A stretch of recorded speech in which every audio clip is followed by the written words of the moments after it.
Az elmúlt egy hétben nagyon sok kalandban volt részünk Olaszországban, megünnepeltük a szülinapomat, gyönyörű helyeken túráztunk, néha kihívásokba ütköztünk, de hát ettől lett felejthetetlen és kalandos az útunk.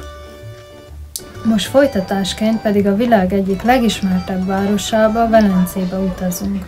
Tartsatok velünk, fedezzük fel együtt, és útközben adunk néhány hasznos tippet is. Velence nem tartozik az olcsó utazási célpontok közé, de hát ez nem is meglepő, hiszen évente kb. 25 millió turista keresi fel a világ minden tájáról.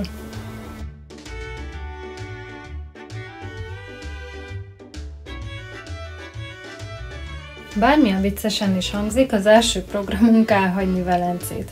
Ugyanis Muránóba hajózunk. Ez a sziget Velencéhez tartozik, és 1291-től lendült fel, amikor a tűzveszélyességük miatt ide költöztették az üvegfúvó műhelyeket és mindenkit, aki ott dolgozott. Megérkeztünk a muránói üveggyárba, felmutatják, hogy készül az üveg. A muránói üveg nagyon híres a világ minden táján, és a fénykorában 37 üveggyár volt a szigeten.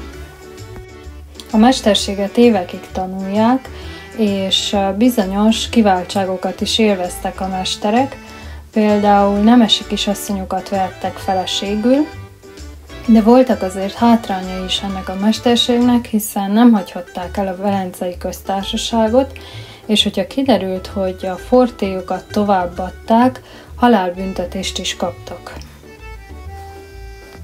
Mára már nem olyan sok gyár maradt fent, és a rendszer sem annyira szigorú. Mi a Ferro Lazzarini gyárat látogattuk meg, de részt lehet venni más gyár látogatásán is. Megmutatják az üvegfúvás művészetét, és meg lehet nézni a kész termékeiket is.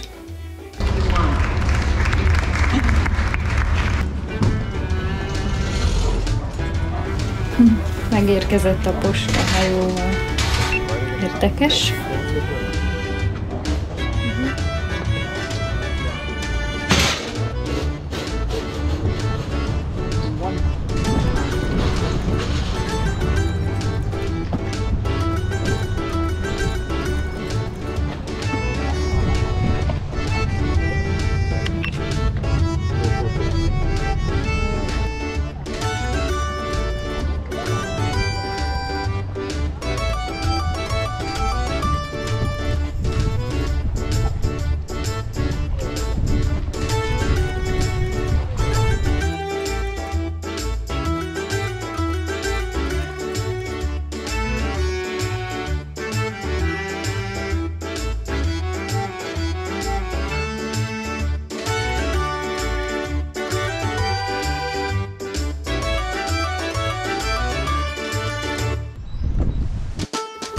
A sziget nem nagy, úgyhogy rövid idő alatt végig lehet sétálni a főbb részeit.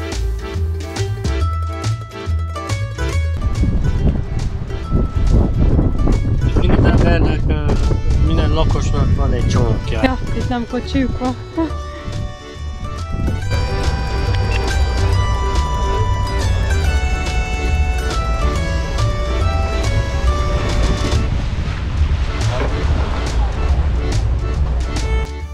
Tovább hajózunk, és a következő megállónk Murano szigete lesz, ami szintén Velencéhez tartozik, és jóval kisebb, mint Murano.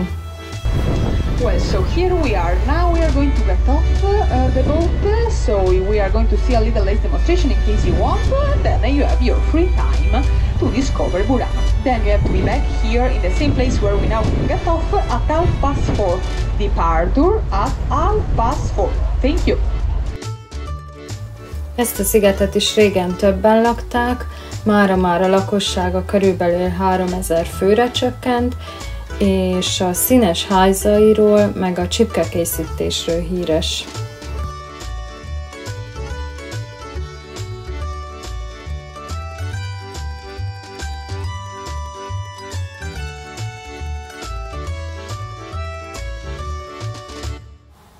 Régen az itt élő férfiak a hajókészítésből és halászatból éltek, míg a nők a csipkekészítésből.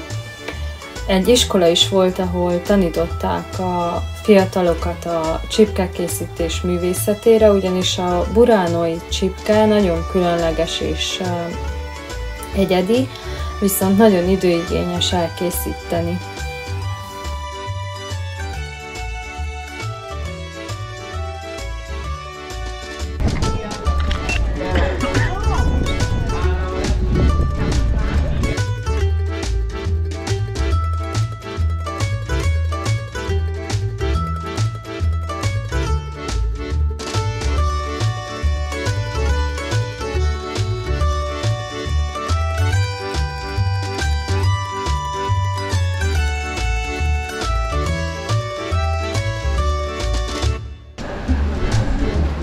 Ez itt Burano, a színes város.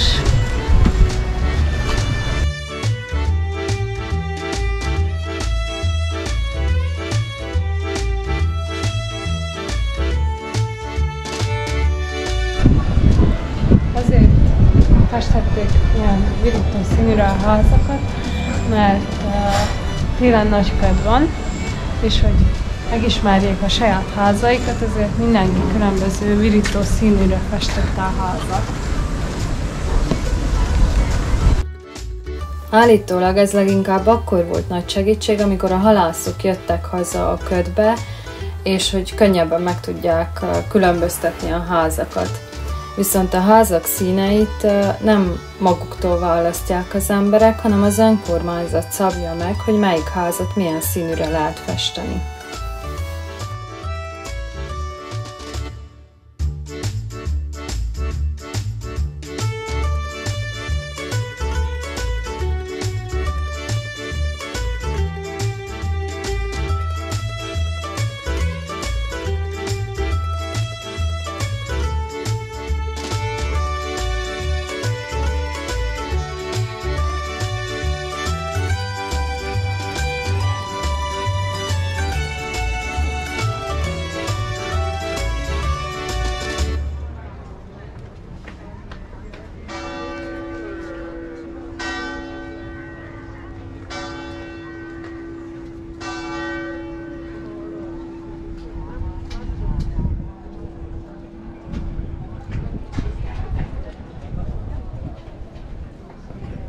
Ahogy távolodunk Buránótól, látszik meg a Szent Márton templom ferde tornya, ami állítólag azért ferde, mert a talaj alatta nem elég stabil.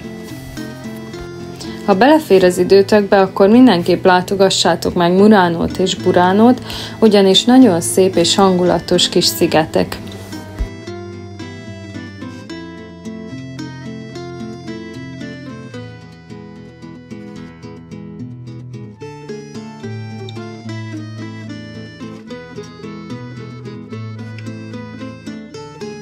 Velencébe visszaérve már is a nagy tömeggel szembesültünk.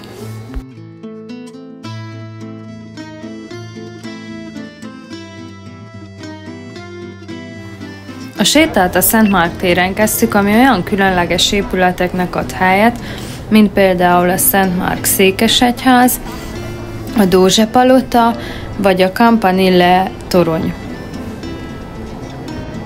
A Dózse-palota az egyik leghíresebb, ugyanakkor, hogyha meg szeretnéd belülről is látogatni, érdemes előre megvenni a jegyet, mert óriási sor van, és a belépő 30 euróba kerül.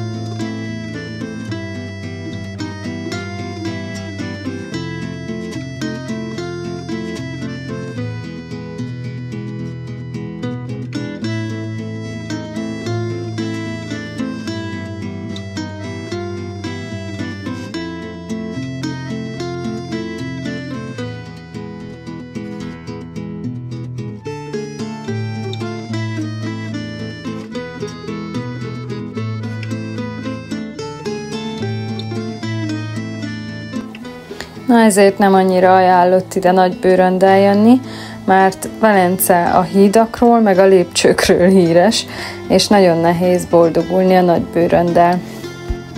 Ez a Rialto híd egyike a 4 hídnak, amelyek a Canal Grande fölött ívelnek át, és az egyik legidősebb és leghíresebb híd is. A híd 44 méter hosszú és 22 méter széles, és mindkét víz felőli oldalán gyalogátkelő van, mögötte pedig egy-egy üzletcsor húzódik, amelyek közre zárnak egy újabb, harmadik átkelőhelyet.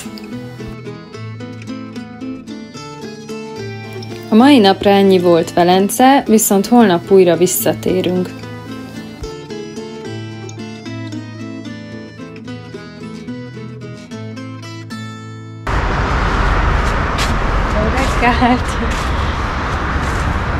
A mai napot a Campanile torony meglátogatásával kezdtük, ami a Szent Márk székesegyház különálló tornya, és belépőt kell fizetni, de nincs nagy sor. Magassága körülbelül 100 méter, és a tetején Gabriel arkangyal szobra van. A kilátás Velence minden irányába gyönyörűséges.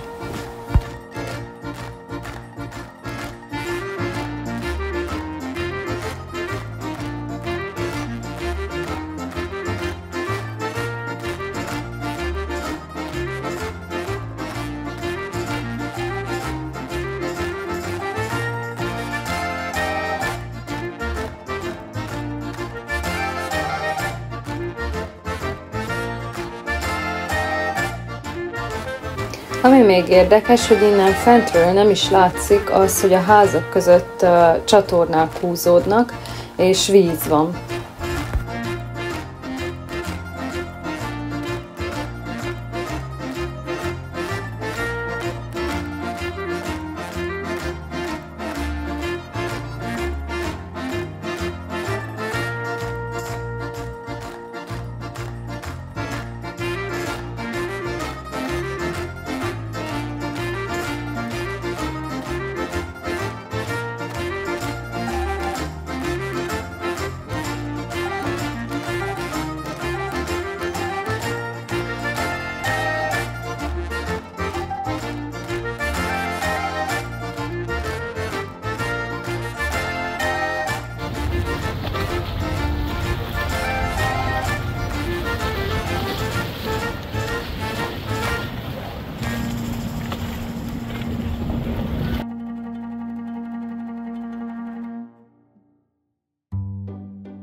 Ez a sóhajok hídja, amely a Dózse-palotát és a börtönt köti össze. Neve onnan ered, hogy itt kísérték át a rabokat a Dózse-palota bíróságjáról a börtönbe, és utoljára kinéztek a kis ablakokon, és a hídról sóhaj hallatszott, amint meglátták utoljára a tengert. A gondola ára egységes egész Velencébe és 80 euróba kerül, ugyanakkor vannak olyan helyek, ahol átkelhetsz az egyik feléről a másik felére a kanálisnak, és ez 2 euróba kerül. Igaz, csak pár perc az egész, de kipróbálhatod, hogy milyen egy gondolával utazni.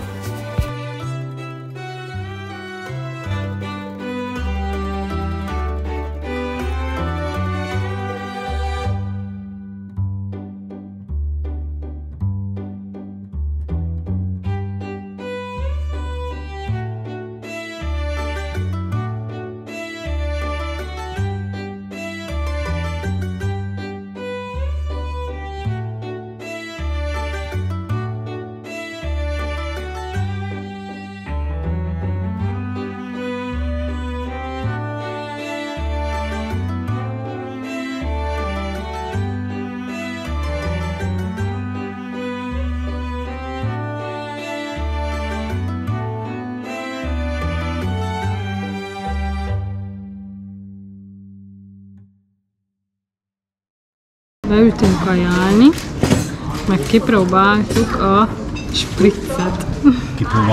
Kipróbáljuk. Még sose ittam ilyet, de jól néz ki. És mindenki ezt issza, úgyhogy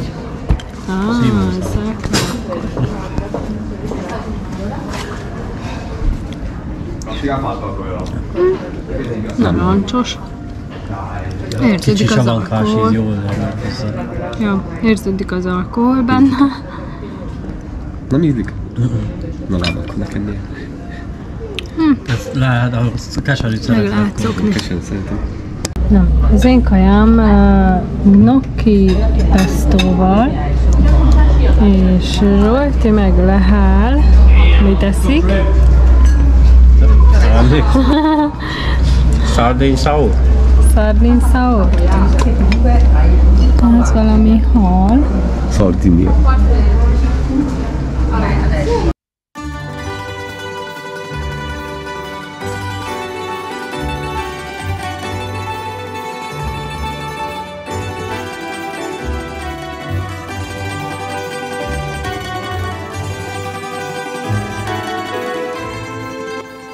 Velencei és igazából az olaszországi utunk itt véget ér, visszautazunk Angliába és Svájcba, és mindenkinek köszönjük, aki követte az utunkat, és köszönjük, hogy lájkoljátok és feliratkoztok a csatornánkra, hamarosan újabb tartalommal jelentkezünk.